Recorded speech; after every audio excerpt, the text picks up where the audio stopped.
Assalamu alaikum students. My name is Mohammad Awais Sadiq and I am going to teach you class 11 mathematics. Students, last lecture में हमने HLN and reduced HLN form of matrices के topic को start किया था. आज के lecture में हम डिस्कस करेंगे how to find inverse and rank of a matrix by using HLN and reduced HLN form. तो आए चलते हैं व्हाइट बोर्ड की तरफ और आज का लेक्चर शुरू करते हैं. आज के लेक्चर में हम सबसे पहले ये डिस्कस करेंगे कि रिड्यूस्ड एचेलन फॉर्म की हेल्प से एक मैट्रिक्स का इनवर्स किस तरह फाइंड किया जाता है. Let A B are non singular matrix if the application of elementary row operations on ai in succession reduces a to I, then the resulting matrix is I A inverse. अगर हमारे पास एक matrix है A जो कि non singular matrix है और उसके right पे अगर हम एक आइडेंटिटी मैट्रिक्स अपेंड कर दें एंड देन ए को कन्वर्ट करें आई में, देन हमारे पास जो रिजल्टिंग मैट्रिक्स आएगी वो आ जाएगी I A inverse. Similarly if the application of elementary column operations on A I in succession reduces a to I, then the resulting matrix is I A inverse. अगर matrix A के below matrix I को append करें and then A को convert करें I में by applying elementary column operations, then हमारे पास आ जाएगा I A inverse. Thus A I is equivalent to I A inverse and A I is equivalent to I A inverse. अब इसकी करते हैं एक एग्जांपल ताकि ज़्यादा अच्छे से क्लैरिफिकेशन हो सके. एग्जांपल नंबर 2 है हमारे पास. Find the inverse of the matrix A is equal to 2 5 -1 3 4 2 1 2 -2. तो सबसे पहले यहाँ पे हम फाइंड करेंगे determinant of A in order to check whether A is singular और non singular. Determinant of A is equal to determinant of 2 5 -1 3 4 2 1 2 -2. अब यहाँ पे ये जो डिटर्मिनेंट है इसकी एक्सपेंशन करेंगे फ्रॉम R1, तो हमारे पास आएगा 2 into -8 -4 -5 into -6 -2 -1 into 6 -4 and this is equal to -24 plus 40 -2 which is equal to 40 -26 और ये इक्वल होता है 14 के. अब यहाँ पे देखा जा सकता है डिटर्मिनेंट ऑफ ए इक्वल आ रहा है 14 के and this is not equal to 0, so A is non singular. अब हम मैट्रिक्स ए के राइट पे अपेंड करेंगे I3 को and I3 is an identity matrix of order 3.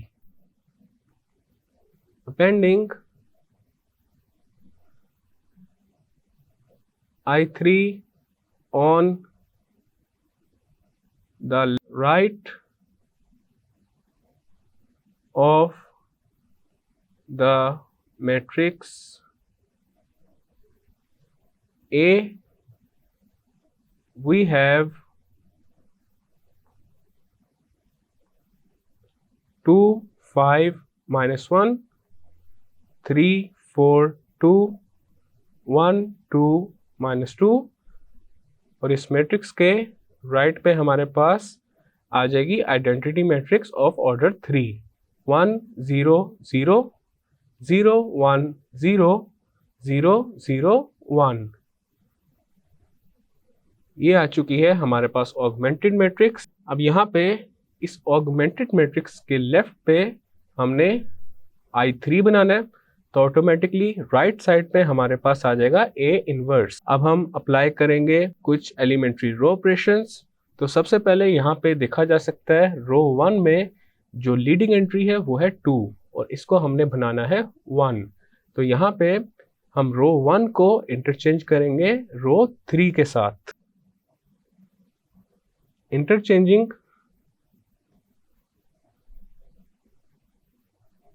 R1 and R3, we get row 1 की जगह रो 3 आ जाएगी, तो यहाँ पे आ जाएगा 1 2 -2 0 0 1। रो 2 एज इट इज आ जाएगी 3 4 2 0 1 0। और रो 3 की जगह रो 1 आ जाएगी जो कि है 2 5 -1 1 0 0। अब यहाँ पे रो 1 में जो लीडिंग एंट्री है वो 1 आ चुकी है। अब यहाँ पे 1 के अगेंस्ट जो कॉलम है उसमें एंट्रीज हैं 3 एंड 2, जिनको अब हमने करना है 0। तो यहाँ पे हम ये करेंगे, R2 में -3 इंटू R1 ऐड करेंगे और R3 में -2 इंटू R1 ऐड करेंगे। हमारे पास रो 1 एज इट इज आ जाएगी 1 2 -2 0 0 1। रो 2 में हमारे पास आ जाएगा 0 -2 8 0 1 -3। और रो 3 में आ जाएगा 0 1 3 1 0 -2 by R2 plus -3 into R1 gives R2 prime and R3 plus -2 into R1 gives R3 prime। अब यहाँ पे रो 2 में देखा जा सकता है जो लीडिंग एंट्री है वो है -2, इसको हमने बनाना है 1। तो यहाँ पे अब हम ये करेंगे, रो 2 को -1/2 के साथ मल्टीप्लाई करेंगे by -1/2 into row 2, this gives row 2 prime। we get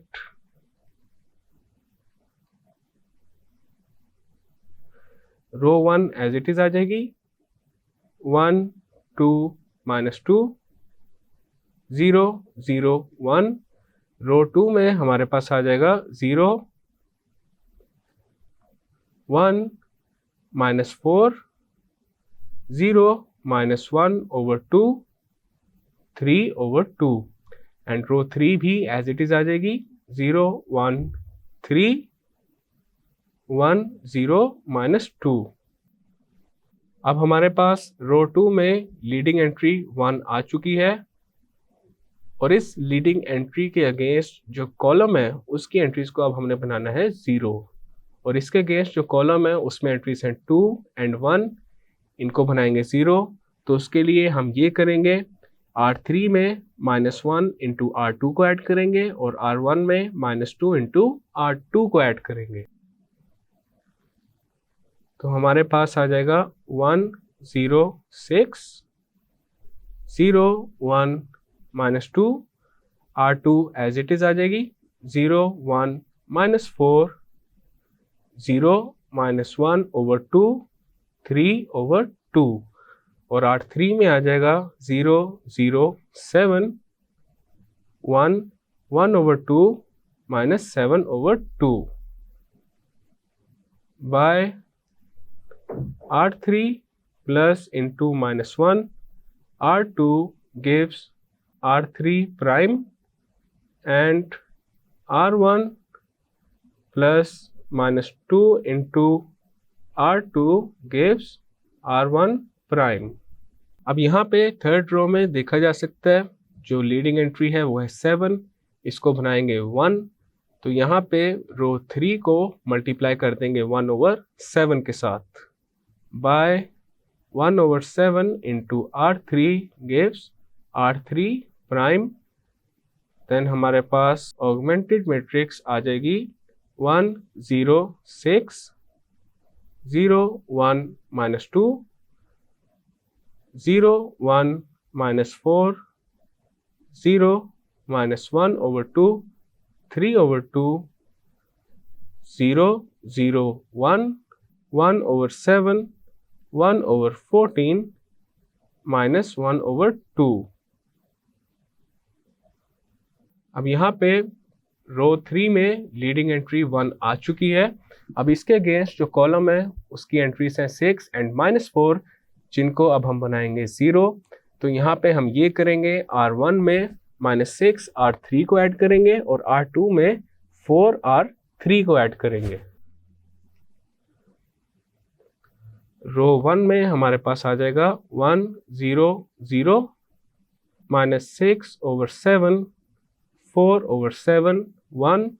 रो 2 में आ जाएगा 0 1 0 4/7 -3/14 -1/2 एंड रो 3 में आ जाएगा 0 0 1 1/7 1/14 -1/2 by R1 plus into -6 R3 gives R1 prime and R2 plus 4 R3 gives R2 prime। अब यहाँ पे देखा जा सकता है ये जो ऑगमेंटेड मैट्रिक्स है इसके लेफ्ट पे हमारे पास आइडेंटिटी मैट्रिक्स बन चुकी है। This means the inverse of A is -6/7 4/7 1 4/7 -3/14 -1/2 1/7 1/14 -1/2। अब हम इनवर्स फाइंड करेंगे by using elementary column operations. तो उसके लिए ये करेंगे, मैट्रिक्स ए के बिलो I3 को अपेंड करेंगे। Appending I3 below the matrix A, we have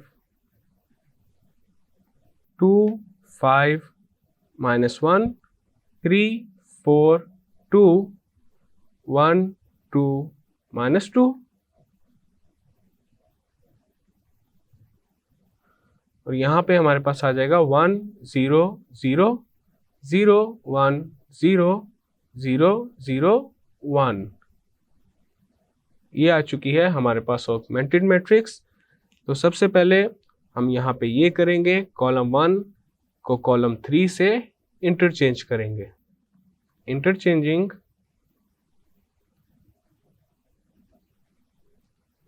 C1 and C3 we get, column 1 में हमारे पास आ जाएगा -1 2 -2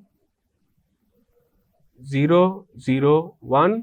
कॉलम 2 एज इट इज आ जाएगी 5 4 2 0 1 0 और कॉलम 3 की जगह कॉलम 1 आ जाएगा जो कि है 2 3 1 1 0 0।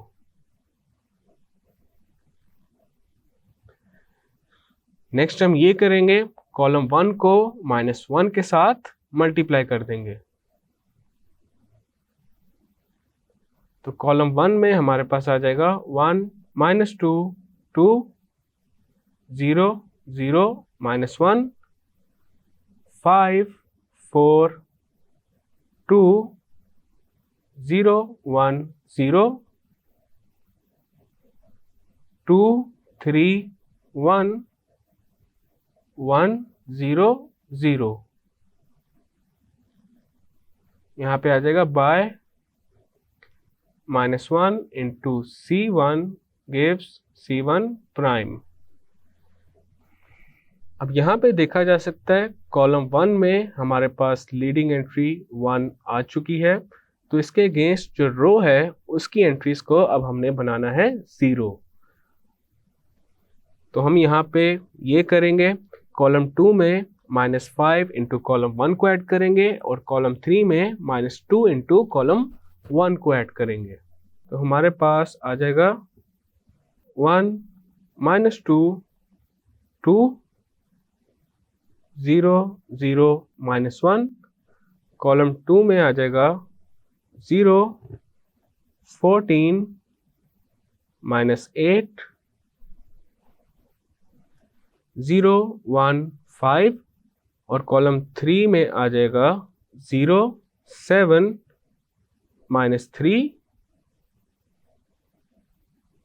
1, 0, 2। अब यहाँ पे देखा जा सकता है कॉलम 2 में जो लीडिंग एंट्री है वो है 14 और इसको अब हम बनाएंगे 1। तो यहाँ पे ये करेंगे, कॉलम 2 को मल्टीप्लाई कर देंगे 1/14 के साथ। तो हमारे पास आ जाएगा column 1 as it is 1 minus 2, 2, 0, 0, -1। Column 2 में आ जाएगा 0, 1 minus 4/7, 0, 1/14, 5/14 और कॉलम 3 भी एज इट इज आ जाएगी 0, 7 minus 3, 1, 0, 2 by 1/14 into C2 gives C2 prime। अब यहाँ पे देखा जा सकता है कॉलम 2 में हमारे पास लीडिंग एंट्री आ चुकी है 1। अब इसके अगेंस्ट जो रो है उसकी एंट्रीज को हमने बनाना है 0। तो यहाँ पे सबसे पहले ये करेंगे, कॉलम 1 में 2 इंटू कॉलम 2 को ऐड करेंगे और कॉलम 3 में -7 इंटू कॉलम 2 को ऐड करेंगे bye C1 plus 2 C2 gives C1 prime and C3 plus -7 C2 gives C3 prime। We have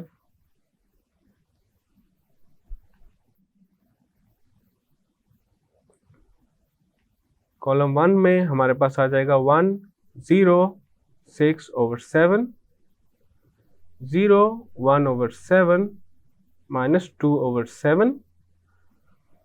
column 2 as it is आ जाएगी 0, 1 minus 4/7, 0, 1/14, 5/14 एंड कॉलम 3 में आ जाएगा 0, 0, 1, 1 minus 1/2 minus 1/2। अब यहाँ पे देखा जा सकता है कॉलम 3 में जो लीडिंग एंट्री है वो ऑलरेडी 1 है, तो उसके अगेंस्ट जो रो है उसकी एंट्रीज को अब हमने बनाना है 0। तो यहाँ पे अब हम ये करेंगे, कॉलम 1 में -6/7 इंटू कॉलम 3 को ऐड करेंगे एंड कॉलम 2 में 4/7 इंटू कॉलम 3 को ऐड करेंगे। तो हमारे पास आ जाएगा,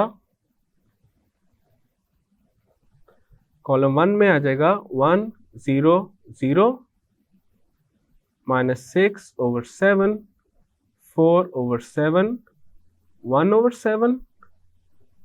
कॉलम 2 में आएगा 0, 1, 0, 4/7 -3/14, 1/14 और कॉलम 3 एज इट इज आ जाएगी 0, 0, 1, 1 minus 1/2 minus 1/2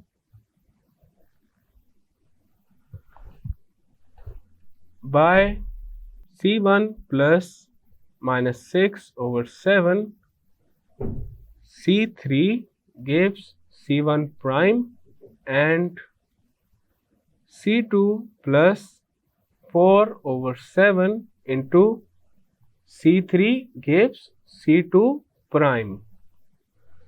अब यहाँ पे देखा जा सकता है ये जो ऑगमेंटेड मैट्रिक्स है इसके अबव में हमारे पास आइडेंटिटी मैट्रिक्स आ चुकी है और उसके बिलो में जो मैट्रिक्स है वो है A inverse. Thus the inverse of A is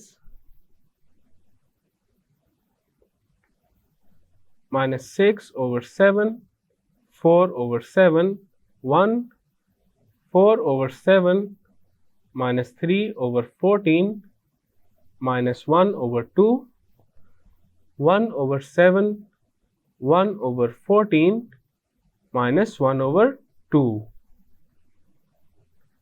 ये आ चुका है हमारे पास A inverse and this is our final and required result. Next है हमारे पास rank of a matrix. Let A be a non-zero matrix if R is the number of non-zero rows when it is reduced to reduced echelon form, then R is called the row rank of the matrix A. अगर हमारे पास एक matrix है A जो कि एक non zero matrix है और R represent कर रहा है number of non zero rows को, और जब इसको रिड्यूस किया जाए रिड्यूस एचेलन फॉर्म में, then R is called the rank of the matrix A. अब इसकी करते हैं एक एग्जाम्पल नंबर 3 है, find the rank of the matrix 1 minus 1 2 minus 3 2 0 7 minus 7 3 1 12 minus 11. तो हम अब इस मैट्रिक्स को रिड्यूस्ड एचेलन फॉर्म में रिड्यूस करेंगे. तो सबसे पहले यहाँ पे देखा जा सकता है रो 1 में जो लीडिंग एंट्री है वो ऑलरेडी 1 है, तो इसके अगेंस्ट जो कॉलम है उसकी एंट्रीज को अब हम बनाएंगे 0. तो यहाँ पे सबसे पहले ये करेंगे, रो 2 में -2 इंटू रो 1 को ऐड करेंगे और इसके अलावा रो 3 में -3 इंटू रो 1 को ऐड करेंगे. देन हमारे पास आ जाएगा 1 -1 2 -3, रो 2 में आ जाएगा 0 2 3 -1 एंड रो 3 में आएगा 0 4 6 -2 by R2 plus -2 R1 gives R2 prime and R3 plus -3 into R1 gives R3 prime. अब यहाँ पे देखा जा सकता है रो 2 में जो लीडिंग एंट्री है वो है 2 और इसको अब हमने बनाना है 1. तो यहाँ पे अब हम ये करेंगे, रो 2 को 1/2 के साथ मल्टीप्लाई कर देंगे. देन हमारे पास आ जाएगा 1 -1 2 -3 और रो 2 में आ जाएगा 0 1 3/2 -1/2 and row 3 as it is आ जाएगी 0 4 6 -2 bye 1/2 R2 gives R2 prime. रो 2 की लीडिंग एंट्री 1 आ चुकी है. अब इसके अगेंस्ट जो कॉलम है उसकी एंट्रीज को हमने बनाना है 0. तो हम यहाँ पे सबसे पहले ये करेंगे, रो 3 में -4 इंटू रो 2 को ऐड करेंगे एंड रो 1 में रो 2 को ऐड करेंगे. रो 1 में हमारे पास आ जाएगा 1 0 7/2 -7/2, रो 2 एज इट इज आ जाएगी 0 1 3/2 3/2 -1/2 एंड रो 3 में आ जाएगा 0 0 0 0 बाय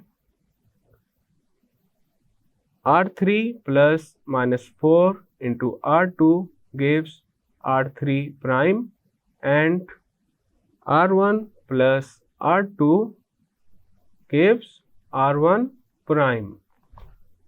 अब यहाँ पे देखा जा सकता है हमारे पास जो गिवन मैट्रिक्स थी वो रिड्यूस्ड एचेलन फॉर्म में रिड्यूस हो चुकी है और यहाँ पे नंबर ऑफ नॉन जीरो रोज हैं 2. So the rank of the given matrix is 2. This is our final and required result. Students, आज के लेक्चर में हमने ये सीखा है कि एचेलन एंड रिड्यूस्ड एचेलन फॉर्म की हेल्प से एक मैट्रिक्स का इन्वर्स और रैंक किस तरह से फाइंड किया जा सकता है. नेक्स्ट लेक्चर में हम एक्सरसाइज 3.4 को स्टार्ट करेंगे। मैं उम्मीद करता हूँ आपको आज का लेक्चर समझ आ चुका होगा। हम मिलेंगे नेक्स्ट लेक्चर में।